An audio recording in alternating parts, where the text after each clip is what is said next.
तो दोस्तों एक टाइम था जब सोनी दुनिया के सबसे बड़े इलेक्ट्रॉनिक्स कंपनीज में से एक थी। वो लोग home entertainment, high quality cameras और हिट मूवीज के लिए जाने जाते थे। लेकिन पिछले 20 सालों से सोनी का कुछ अलग ही हाल चल रहा है, क्योंकि लगातार उनकी कंपनीज लॉस रजिस्टर कर रही है। फॉर एग्जाम्पल उनके टीवी बिजनेस को ही ले लो। साल 2006 तक सोनी दुनिया का नंबर 1 टीवी मैन्युफैक्चरर था और ये टाइटल उनके पास कई दशकों से था। लेकिन तब से अब तक सैमसंग ने उनको बहुत बुरी तरीके से बीट किया है। इनफैक्ट ये टाइटल तो सैमसंग ने अब खुद भी 17 सालों तक होल्ड किया है। तो इसका मतलब बस ऐसा नहीं था कि सोनी ने अपनी नंबर 1 पोजीशन खो दी। इनफैक्ट सोनी को तो एकदम साइड कर दिया गया। करंटली टीवी मार्केट में सोनी की 5th पोजीशन है और उनके ऊपर है सैमसंग, विजियो, एलजी और टीसीएल। इनफैक्ट टीसीएल का तो खुद का मार्केट शेयर भी 6% है, फिर भी वो लोग सोनी से आगे हैं। चीजें तो इतनी बुरी चल रही थी कि सोनी ने तो अपने टीवी बिजनेस को 10 साल के लॉसेस के बाद बेचने का सोचा। मगर हाँ, ये टीवी का लेगेसी बिजनेस एक अकेला बिजनेस नहीं है जिसमें सोनी मार खा रहा है। सोनी को कई सारी नई इंडस्ट्रीज में घुसने के लिए भी बहुत मुश्किलों का सामना करना पड़ा है। फॉर एग्जाम्पल कंप्यूटर इंडस्ट्री को ही ले लो। कई सालों तक पीसी इंडस्ट्री में फेल होने के बाद उन्होंने अपना कंप्यूटर का बिजनेस भी बेच दिया। और ऑलमोस्ट सेम कहानी उनके स्मार्टफोन के बिजनेस के साथ भी हुई है। उन लोगों ने स्मार्टफोन बनाना बंद तो नहीं किया है, लेकिन अब तो वो कई सालों से ग्लोबली 1% मार्केट शेयर लेने के लिए भी स्ट्रगल कर रहे हैं। ऑनेस्टली बोलूं तो सोनी का अकेला सेगमेंट जो कि एक्चुअल में अच्छा कर रहा है वो है उनके प्ले स्टेशंस का बिजनेस।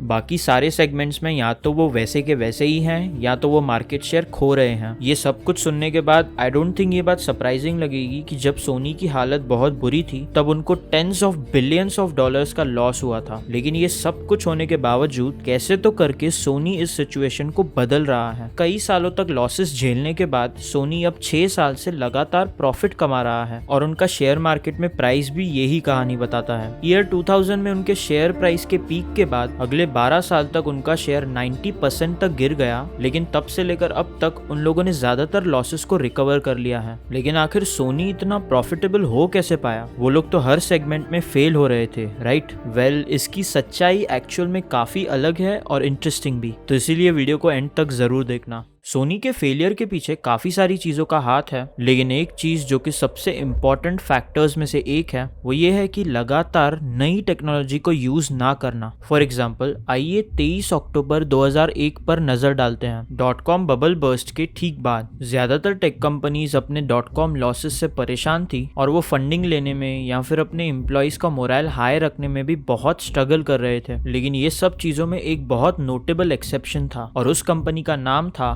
एप्पल ने 1990s में ही अपने कंपनी में काफी इंटरनल प्रॉब्लम्स को फेस किया था और अभी ही जाकर धीरे धीरे एप्पल में चीजें बदलने लग रही थी। और अक्टूबर 23, 2001 एक ऐसा खुशहाल दिन था जिस दिन पर उन्होंने आईपॉड को अनाउंस किया। अब अगर हम पीछे मुड़कर देखें तो ये आईफोन के लॉन्च के कंपैरिजन में इतनी भी बड़ी चीज नहीं लगती है, लेकिन ये सोनी के लिए तो बहुत दर्दनाक था। क्योंकि देखो, जब सोनी ने 1979 में वॉकमैन को लॉन्च किया था तब से वो लोग पोर्टेबल ऑडियो के लिए बहुत जाने जाते थे। और जस्ट आपको एक्सप्लेन करने के लिए कि वॉकमैन एक्चुअली में कितना सक्सेसफुल था, मैं आपको बताना चाहता हूं कि सोनी ने उसके 40 करोड़ से भी ज्यादा यूनिट्स को बेचा था। लेकिन सिर्फ एक प्रेजेंटेशन के साथ ही एप्पल ने उनकी 20 साल की रेपुटेशन को खिड़की से बाहर फेंक दिया और अपने आप को एक मॉडर्न म्यूजिक प्लेयर की तरह एस्टेब्लिश किया। और अगर हम अभी 5 साल आगे आए, मार्च 11, 2005 पर, तो सोनी को फिर से एक काफी सिमिलर सिचुएशन फेस करनी पड़ी, क्योंकि सैमसंग ने ये अनाउंस किया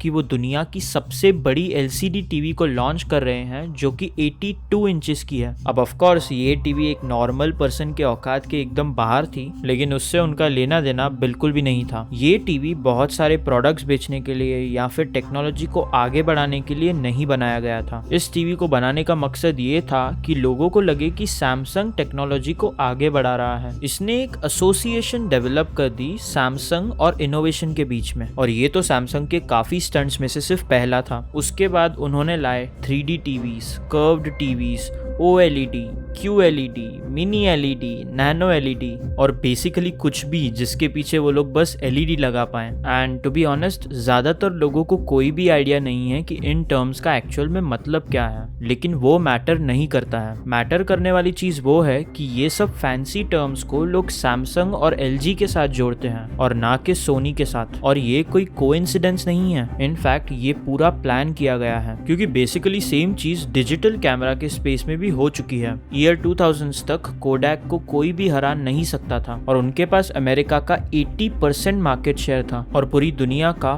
50% फिल्म मार्केट, और वो तो दुनिया के 5th मोस्ट वैल्यूएबल ब्रांड भी थे। लेकिन उन्होंने डिजिटल कैमरास के साथ बहुत गलतियां की, जिसकी वजह से कॉम्पिटिटर्स काफी आगे निकल गए। इनफैक्ट ये तो सोनी के लिए परफेक्ट टाइम था डिजिटल कैमरास के मार्केट में लीडर बनने का, लेकिन उनके बजाय ये इमेज कैनन ने ले ली और वो सबसे बड़े प्लेयर बन गए। अब मैं ये नहीं बोल रहा हूँ कि सोनी एक्चुअल में ये सारे मार्केट्स में बहुत पीछे था, भले ही बात हो रही हो MP3 प्लेयर्स की, टीवीज की या फिर कैमरास की। इनफैक्ट वो तो मार्केट लीडर्स के साथ साथ ही काफी सिमिलर प्रोडक्ट्स को लॉन्च करते थे, और अगर आप किसी से भी पूछो जिसने एक्चुअली में सोनी के प्रोडक्ट्स खरीदे हैं, वो लोग जनरली सोनी के बारे में अच्छा ही बोलेंगे आपको। इनफैक्ट काफी एक्सपर्ट्स का तो ये मानना है कि सोनी के प्रोडक्ट्स बेटर क्वालिटी के होते हैं और ज्यादा रिलायबल होते हैं इन सो कॉल्ड मार्केट लीडर्स के कंपैरिजन में, वो भी आज के दिन तक भी। लेकिन इनमें से कोई भी चीज मैटर नहीं करती है, क्योंकि असलियत ये थी कि उनके कॉम्पिटिटर्स ने ब्रांड और मार्केट पोजीशनिंग के मामले में उन्हें बुरी तरीके से पिछाड़ दिया। और ऐसा नहीं है कि ये सब कुछ सिर्फ एक या दो सेगमेंट में सच है, लगभग सारे ही सेक्टर्स में ऐसा ही है। लेकिन ये तो सिर्फ आधी कहानी है, क्योंकि ऐसा बिल्कुल भी नहीं है कि सोनी सिर्फ स्ट्रॉन्ग कंपटीशन की वजह से इतना पीछे रह गया।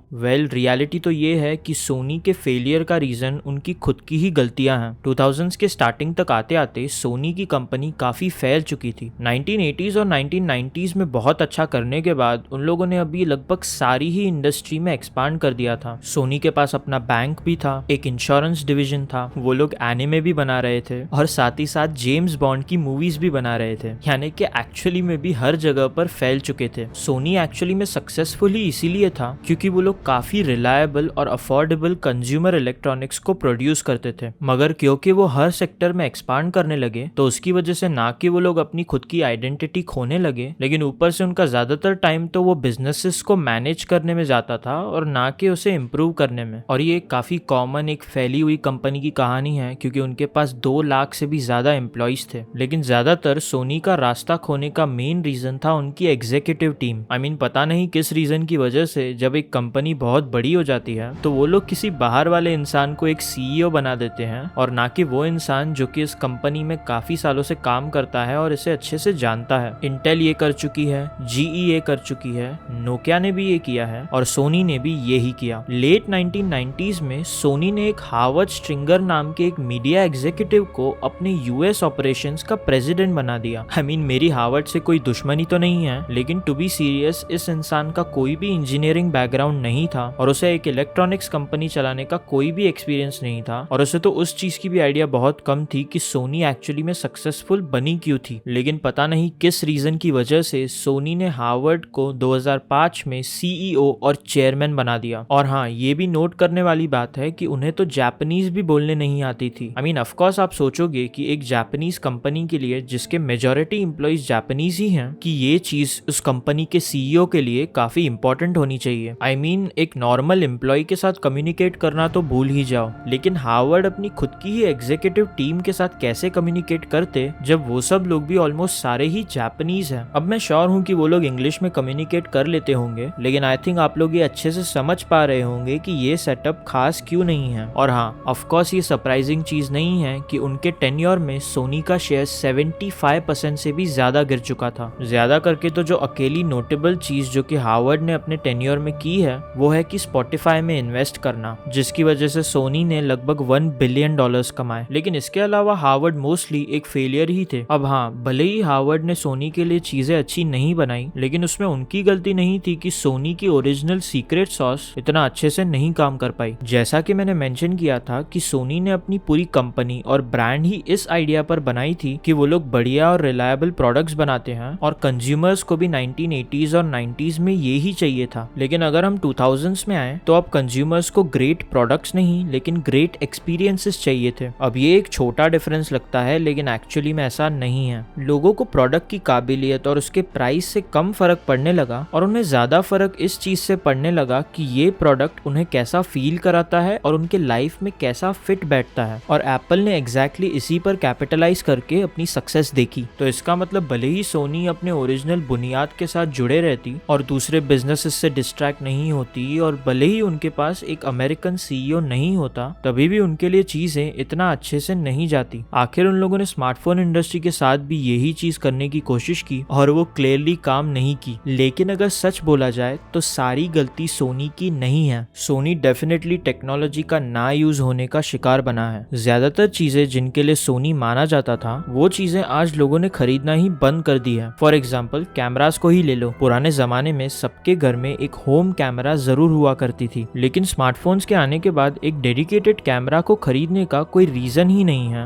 अनलेस आपको फोटोग्राफी और फिल्म में बहुत इंटरेस्ट है, या तो फिर वो आपका जॉब है। और ये सेम चीज MP3 प्लेयर्स के बारे में भी कही जा सकती है। आजकल किसी के पास भी सिर्फ म्यूजिक सुनने के लिए एक अलग डिवाइस नहीं होता है, क्योंकि लोग बेसिकली अपने फोन को ही यूज करते हैं। तो इसका मतलब अगर आईपॉड के लॉन्च होने के बाद भी सोनी रेलेवेंट रहता, तो फिर भी कुछ ही सालों बाद उसे आईफोन तो जरूर कुचल देता। और ये सेम कहानी होम एंटरटेनमेंट के साथ भी है। आजकल लोग बिल्कुल भी ब्लूरे प्लेयर्स या फिर सीडीज का इस्तेमाल नहीं करते हैं। वो लोग बस किसी स्ट्रीमिंग सर्विस का यूज करते हैं और टीवी का यूज करते हैं। यहाँ तक कि अभी तो वो भी नीचे जा रहा है। और हाँ, अगर टीवीज की बात करें तो वो अभी भी काफी पॉपुलर है, लेकिन बिजनेस के मामले में वो बहुत ज्यादा अनवायबल है। इनफैक्ट टीवीज का प्राइस तो 15 से 20% हर साल गिर रहा है पिछले 20 सालों से। इस पॉइंट पर आते आते तो सैमसंग और LG के लिए टीवी तो बस एक ब्रांड प्रेजेंस और डोमिनेंस मेंटेन करने का तरीका है और ना कि प्रॉफिट कमाने का तरीका। ये स्ट्रैटेजी इसलिए काम करती है क्योंकि उनके पास रिलाय करने के लिए और भी ज्यादा इंडस्ट्रीज हैं। लेकिन ये सेम चीज सोनी के बारे में तो नहीं कही जा सकती है। मेन बात यह है कि उनकी ज्यादातर इंपॉर्टेंट इंडस्ट्रीज या तो बहुत पुरानी हो चुकी है और या तो बहुत ज्यादा ही कॉमन, और ये दोनों ही बिजनेस के लिए बहुत बेकार है। इसीलिए सोनी हर साल बिलियंस ऑफ डॉलर्स का लॉस कर रही थी और 2010s में अपने अंत के पास आते जा रही थी। लेकिन इवेंचुअली चीजें बदल गई। तो फिर एक्चुअली में ऐसा हुआ क्या? वेल, काश मैं ऐसा बोल पाता कि सोनी ने एक विनिंग स्ट्रैटेजी फिगर आउट की और एक बहुत बड़ा कमबैक किया, लेकिन ऐसा बिल्कुल भी नहीं हुआ। हुई ये चीज कि सोनी ने बस अपनी हरकतों को सुधार दिया। 2012 में सोनी ने एक एक्सपीरियंस एग्जीक्यूटिव को अपना CEO बनाया, जो कि थे काजुओ हिराई, और उन्होंने सोनी के बचे कुचे पार्ट्स को बचाए रखा। उन्होंने उनके अनप्रॉफिटेबल सेक्टर्स को बंद कर दिया, अपनी वर्कफोर्स को 1,70,000 से 1 लाख तक गिरा दिया, और उन्होंने अपने मेन सेक्टर्स की अलग कंपनीज ही बना दी। तो बेसिकली जिन बिजनेसेस को बचाया जा सकता था उसे उन्होंने अलग किया, इस बड़े जायंट से इंडिपेंडेंट बनाया और बाकी सब कुछ हटा दिया। और इन सब चीजों की वजह से सोनी फिर से प्रॉफिटेबल हो पाई है और अपने ज्यादातर स्टॉक के लॉस को रिकवर कर पाई है। लेकिन ये बिल्कुल भी मत भूलना कि करंटली सोनी अपने पुराने अवतार के बस एक छोटे से फॉर्म में एग्जिस्ट करती है। इनफैक्ट उनकी सबसे बड़ी रेवेन्यू वाली चीज जो कि है उनका PS5, वो तो उनके इलेक्ट्रॉनिक्स डिवीजन में भी नहीं आता है, वो आता है उनके बैकग्राउंड फाइनेंशियल सर्विसेज डिवीजन में। तो इसका मतलब सोनी के अच्छे दिन हमारे काफी पीछे हैं, जो कि काफी दुख की बात है ये कंसिडर करते हुए कि उनके प्रोडक्ट्स कितने ज्यादा अच्छे होते हैं। लेकिन एटलीस्ट खुशी की बात तो ये है कि भले ही सोनी इलेक्ट्रॉनिक्स में एक बड़ा कमबैक नहीं कर रही है, लेकिन उनके पास जो बचा हुआ है उसके साथ वो जरूर प्रॉफिटेबल बन चुके हैं। बाय द वे, सोनी के ऐसे कौन से प्रोडक्ट्स हैं जिसे यूज करना आप पसंद करते थे, हमें कमेंट्स में बताइए। और हाँ, इस वीडियो में रखते हैं 100 लाइक्स का टारगेट, तो जल्द से जल्द वो लाइक और सब्सक्राइब का बटन दबा दो। बट तब तक के लिए मैं हूँ हर्ष और मिलते हैं नेक्स्ट वीडियो में।